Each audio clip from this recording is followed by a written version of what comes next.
Dia sebenarnya istilah B40, M40 ni, T20 ni, dia arbitrary. Dia sebenarnya asalnya penggunaan T20, M40, B40 ni ialah dia masa kita buat survey untuk isi rumah daripada 1970-an dulu. Dia sebenarnya nak track kemiskinan. Jadi Dawson buat survey ni tiap 2-3 tahun. Dawson dulu dalam the first one 1970-an. Pasal ni semua puncanya daripada ialah Mei 13 kan. Dasar ekonomi baru masa tu, kita perlukan data untuk track kemiskinan, untuk track pendapatan untuk isi rumah bumi dengan China, dengan India dan semua dan sebagainya. Itu bukan untuk guidance untuk buat dasar.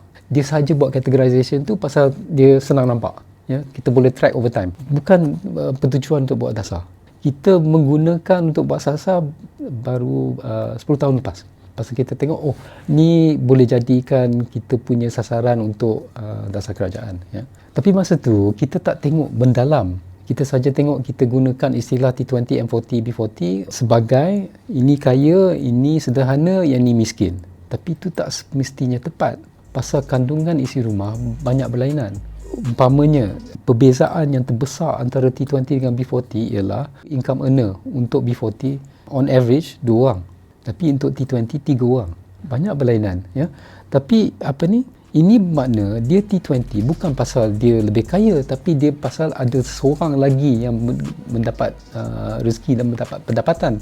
So, tak bermaknanya T20 tu kaya. Tak bermaknanya B40 tu miskin. Kalau you ikut siapa yang mengawal pendapatan ni, kan, dia sebenarnya banyak perbezaan. Pasal kita selalu ingat isi rumah dekat Malaysia secara purata ada ibu, ada bapa, ada 2 orang anak. Tapi kalau kita tengok data yang terperinci tu, itu baru satu suku daripada jumlah isi rumah dekat Malaysia. Jadi kita tak boleh menggunakan purata tu sebagai asas untuk membuat dasar. Ya, kita kena tengok data yang terperinci. Pasal ada juga isi rumah dekat T20 ni, dia punya income earner yang mendapat pendapatan lebih daripada 5 orang, lebih daripada 10 orang. Ada. Pasal kalau nak kirakan rumah panjang dekat Sarawak tu T20. Pasal kenapa? Ada 15 orang yang dapat pendapatan. Walaupun RM1,000 seorang, itu dah T20 dah, RM15,000. Jadi kita tak boleh gunakan T20 atau M40 dengan B40 ni sebagai asas untuk buat dasar kerajaan. Tak sepatutnya. Tapi apa yang nak digantikan, nak menggantikan kategori ni, belum dimuktamadkan.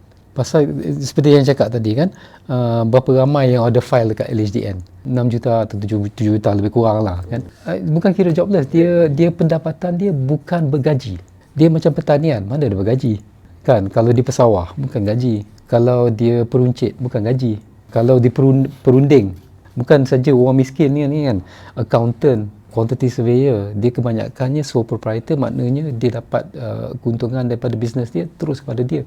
Dia bukan gaji. Jadi bukan semua orang ada gaji. Actually sebenarnya lebih kurang 34% daripada tenaga kerja Malaysia ni tak bergaji. Dia pendapatan dia berlainan. Bukan semua orang sistem kerja yang formal di mana kita boleh dapatkan data.